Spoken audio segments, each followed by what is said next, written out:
சிவா. இது பார்த்தீங்கன்னா நம்ம நாகர்கோவிலேருந்து கரெக்டாக ஒரு 5 கிலோமீட்டர். அதாவது வெள்ளமடத்துக்கு போக வேண்டாம். பீமநேரில் பெருமாளார் உங்களுக்கு 33 அடி பாதை, தாரோடு பாதை. ஸ்பேஸிங் பார்த்தீங்கன்னா உங்களுக்கு கரெக்டாக ஒரு வெள்ளமாடத்து பீமநேரிலேருந்து கரெக்டாக ஒரு 1/2 கிலோமீட்டர் கூட இருக்காது. அவ்வளோ தூரத்தில் தான் இது வீடு அமைஞ்சிருக்கு. இது பார்த்தீங்கன்னா 3,700 இந்த வீடோட சென்ட் வந்து 3,800 ஸ்கொயர் ஃபீட்டு. பார்த்தீங்கன்னா 2,500 ஸ்கொயர் ஃபீட்டு. ஒரு பிரம்மாண்டமான படைப்பாக படைச்சிருக்காரு இவர் இந்த வீட்டை. ஒரு நல்ல தரமான இன்ஜினியர் தான். ஆனால் இந்த வீடை இப்போ பார்த்தீங்கன்னா உங்களுக்கு எல்லா ஃபெசிலிட்டியும் இருக்குது. வீடை வந்தால் உங்களுக்கு ஒரு லக்ஸரி வீடு மாதிரி உங்களுக்கு பிடிச்சிருக்கும். உங்களுக்கு போர் ஃபெசிலிட்டி எல்லாமே பக்காவாக. வீடை பார்த்தீங்கன்னா உங்களுக்கு பார்த்தாலே நீங்கள் வந்து வாங்கணும்னு தோணும். அந்த மாதிரி வீடு போட்டிருக்காங்க. எல்லா ஃபெசிலிட்டியும் உங்களுக்கு பக்காவாக அமைஞ்சிருக்கு.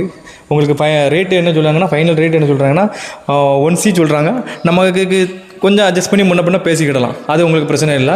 நீங்கள் வீடு வாங்கி யாருக்கோ மகளுக்கு யாருக்கோ கொடுக்கணுனாலும் நல்லா ஒர்த்தான வீடு. எல்லாமே விட்டுலாம் எல்லாம் செமையாக பண்ணியிருக்காங்க. வீடை அடிப்பொலியாக பண்ணியிருக்காங்க. நீங்கள் மிஸ் பண்ணிடுறாங்க. செம தரமான இருக்குது வீடு. உங்களுக்கு எல்லா ஃபெசிலிட்டி, பஸ் வசதி எல்லாமே இருக்குது உங்களுக்கு. இதில் எல்லாமே போர் எல்லாமே பக்காவாக அமைஞ்சிருக்கு. நீங்கள் இதை பாருங்கள். பார்த்தா உங்களுக்கு கண்டிப்பாக பிடிக்கும். இந்த வீடு திசையும் உங்களுக்கு நல்ல திசையாக தான் அமைஞ்சிருக்கு. உங்களுக்கு எல்லா பிரச்சனையும் இல்லை. நல்லா அப்படிப்பட்ட வீடாக அமைஞ்சிருக்கு உங்களுக்கு. Okay, thanks.